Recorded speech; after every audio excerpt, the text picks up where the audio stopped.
Hello everybody, welcome back to HardReset.Info channel. In today's video, I'll show you how to manage world clock settings on your XIAOMI Smart Band 10.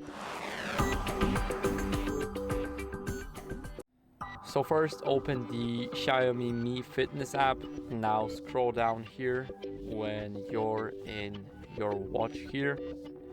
Then scroll down to apps here, go to world clock. And here you guys can add a world clock, for example, for Amsterdam, and as you guys can see now it's 6:12. It's the same as local time. Now let's add something like Abu Dhabi, and as you guys can see it says today plus 2 hours. So here's how you guys can do that, and I hope this video helped you. If it did, then leave a like, sub, and a comment, and I'll see you in the next one.